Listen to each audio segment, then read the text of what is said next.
mga aral na dadalhin ko hanggang bukas ng buhay ko.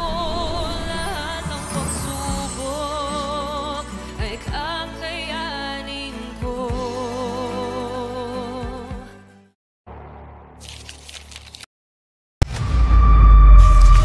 Sa isang bukid, may nakatirang isang babae. Ito'y nagngangalang Sisa. Siya ay may 2 anak, sina Basilio at Crispin. Ang araw, nag-usap si Sisa at ang kaniyang asawa. Bakit ka bang sa lapitan? Pambihirang buhay to. Ang asawa ni Sisa ay isang sugarol at walang pusong lalaki. Punta muna ako kan tulong sa potasyo. Hingi ako ng manok.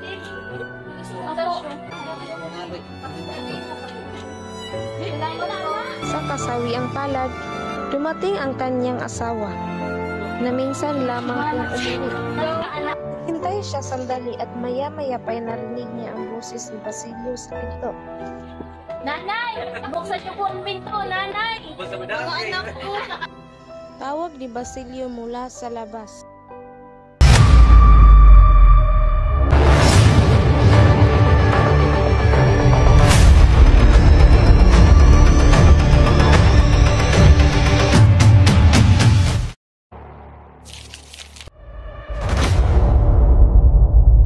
Nang makauwi si Basilio, nagdurugo ang noo nito. Anak! Anong nangyari sa iyong noo? Huwag kang matakot, Inay. Crispin po na iwan sa kumbento. Tinanong ni Sisa kung buhay pa ba si Crispin. Tumango ang bata at parang naibsan ng isang mabigat na pataw si Sisa. Pinaliwanag ni Basilio kung ano ang nangyari. Ako ay naiwan roon at tumakas ako.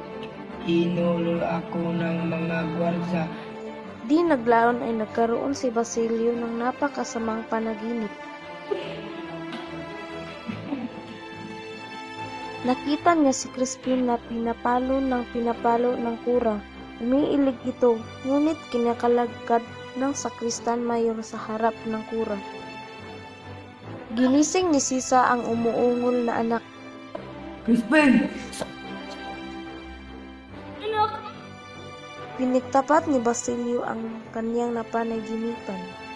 Sinabi ni Basilio na mayroon siyang isang balak. Nakikiusap ako kahulon, ibarang nagapastol ng baka o kalabaw. At si Crispin naman ay mag-aral upang pagkatiwalaan niya ako. Tinanong ni Basilio kung anong masasabi ng kanyang nanay. Ano mga ba kung hindi ako? Sagot ni Sisa na niyakap si Basilio.